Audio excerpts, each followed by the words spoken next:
Bienvenue à tous et à toutes. Donc voilà pour ce sujet que nous allons donc voir ensemble. Un sujet qui est très très important. Vous savez, c'est le cœur. Le cœur, donc les secrets du cœur.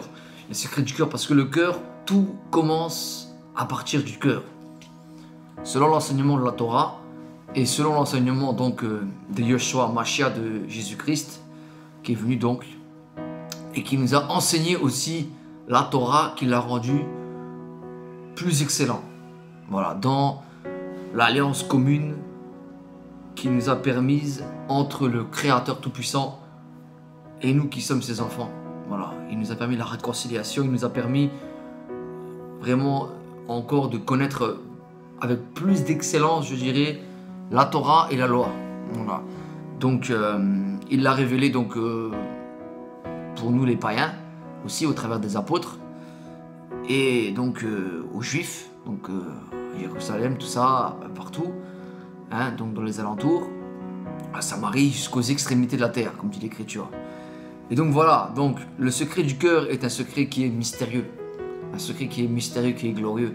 Mais le Christ nous l'explique sur plusieurs façons différentes, et on peut le lire donc dans le livre de l'Évangile de Luc, le chapitre 6, donc le verset 46 à 44 que nous allons lire, parce que tout est parti du cœur. Hein. Le péché même est parti du cœur. Pourquoi je dis ça? Parce que le cœur nous fait prendre des décisions. Le cœur nous fait prendre des choix importants.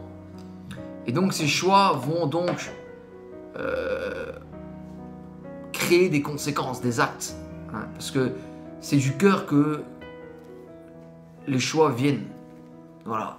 Donc nous allons voir dans Luc chapitre 6, le verset 44, qui va nous dire: car chaque arbre se reconnaît à son fruit. On ne cueille pas de figues sur des épines, et l'on ne vendange pas des raisins sur des ronces. L'homme bon tire de bonnes choses du bon trésor de son cœur. Et le méchant tire de mauvais trésors, de mauvaises choses de son mauvais trésor. Car c'est de l'abondance du cœur que la bouche parle. Car c'est de l'abondance du cœur que la bouche parle. Et là, le Seigneur va ajouter, donc le Mashiach, le Christ va ajouter: pourquoi m'appelez-vous Seigneur, Seigneur, et ne faites-vous pas ce que je dis? Voilà. Et là, il nous montre qu'il est semblable à un homme qui met en pratique ses paroles, etc. Donc là, il nous fait une comparaison entre une maison qui est bâtie sur le rocher, donc sur le Christ, sur la parole de Christ, sur le roc, et une maison qui est bâtie sur rien, qui est bâtie sur le sable. Dès qu'il va arriver un problème, la maison va s'effondrer. Mais quand nous posons notre vie sur le fondement de la parole de Christ, sur son enseignement, sur sa parole, alors nous allons connaître le vrai enseignement de Dieu, et nous allons donc avoir un cœur totalement à Dieu, à la disposition de Dieu. Donc c'est ce cœur-là qu'il faut avoir. Hein. Parce que c'est de l'abondance du cœur que la bouche parle. Et c'est de l'abondance du cœur, malheureusement, que aussi il y a des mauvaises choses, qu'il y a des guerres. Hein. Vous voyez que les présidents ont un cœur enflé, ont un cœur mauvais. Pour certains, ils veulent la gloire, ils veulent la richesse, ils veulent le pouvoir. Et donc, ils font des guerres. Ils font donc beaucoup de choses pernicieuses. Mais cela vient malheureusement du cœur. Cela vient du cœur. Et c'est ce que nous allons voir dans le livre de Matthieu. Dans le livre de Matthieu, le chapitre 15 que nous allons lire ensemble. Parce que tout vient, nos décisions à nous, nos choix, viennent tous irrévocablement du cœur. C'est comme ça. On a été séduit aussi, malheureusement, dès le commencement. La femme a été séduite au niveau du cœur. Donc on voit le Matthieu chapitre 15, le verset 20 à 21. Que donc nous allons lire: voici les choses qui souillent l'homme. Voilà, donc le Christ nous explique: voilà les choses qui souillent l'homme. Mais manger sans s'être lavé les mains, cela il ne souille pas l'homme. Et il nous explique plus en profondeur par la suite. Jésus étant parti de là, se retira dans le territoire de Tyr et de Sidon, parce qu'il avait eu une altercation avec des pharisiens, donc il Il dit pourquoi tu manges avec des mains impures qui sont pas propres, etc. Et le Christ leur a expliqué, bon, voilà, que ce ne sont pas donc les choses là qui souillent l'homme. Donc il va expliquer en profondeur quelles sont les choses qui souillent l'homme un peu avant. Donc je vais quand même vous en faire part. Pierre, prenant la parole, lui dit, dans le verset 15, il lui dit, explique-nous cette parabole. Donc Yoshua va leur expliquer et leur dire, vous aussi, vous encore, êtes-vous encore sans intelligence? Et là le Christ va leur expliquer, ne comprenez-vous pas que tout ce qui entre dans la bouche va dans le ventre? Va dans le ventre. Va dans le ventre. Et il explique, donc, mais tout ce qui est dans la bouche vient du cœur, c'est ce qui souille l'homme. Il va dans le ventre, puis est jeté dans les lieux secrets. Mais ce qui sort de la bouche vient du cœur. Mais ce qui sort de la bouche vient du cœur. Et c'est ce qui souille l'homme. Car c'est du cœur que viennent les mauvaises pensées, les meurtres, les adultères, les débauches, les vols, les faux témoignages, les calomnies. Voilà les choses qui souillent l'homme. Mais manger sans être lavé les mains, cela ne souille pas l'homme. Donc le Christ nous explique que c'est du cœur. Il nous explique, il nous dit dans le verset 18, mais c'est ce qui sort de la bouche, c'est ce qui vient du cœur, c'est ce qui souille l'homme.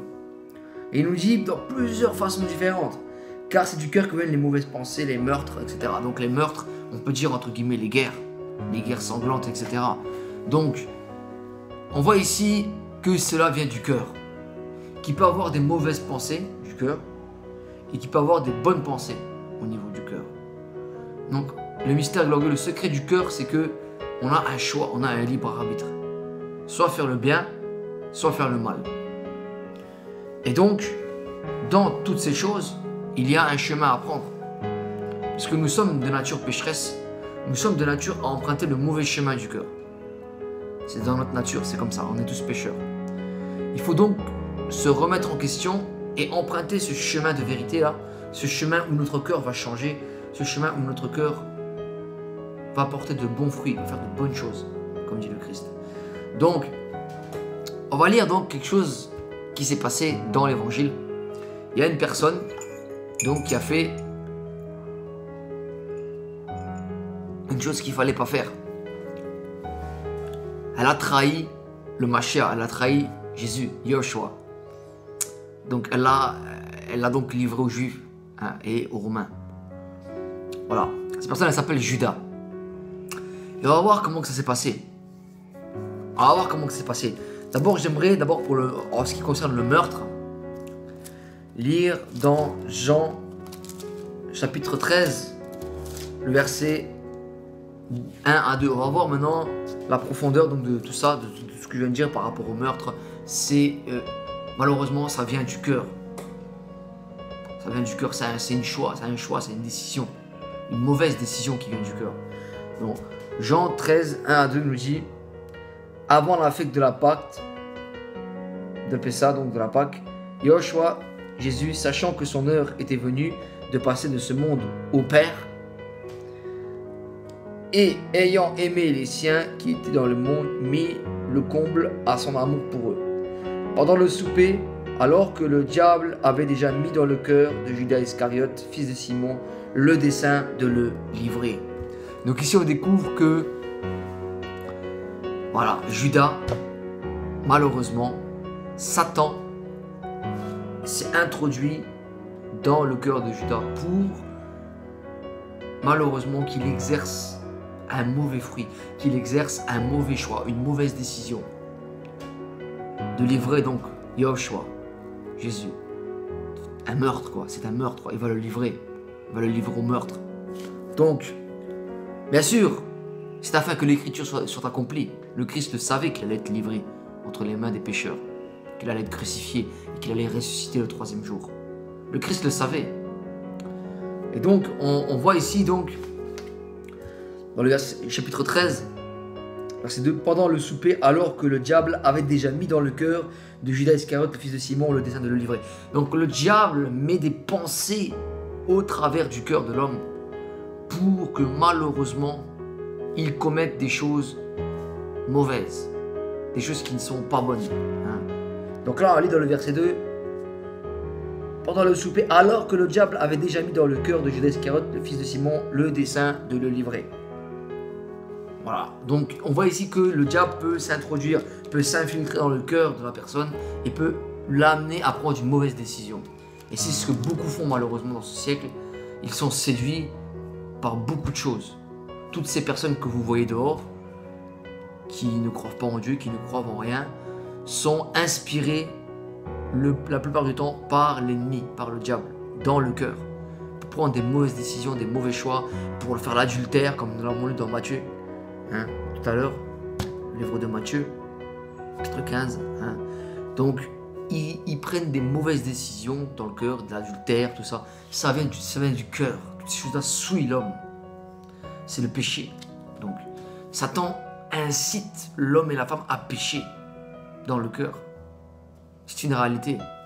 Et seul le Christ, seul le Mashiach, le Christ peut vous délivrer de ce péché-là qui malheureusement est en vous et qui est irrévocable au jugement. Hein. On ne peut pas revenir sur ça. Il faut que le Christ vous blanchisse. Il faut que le Christ vous pardonne vos péchés. Il faut que vous veniez à lui si vous ne l'avez pas fait.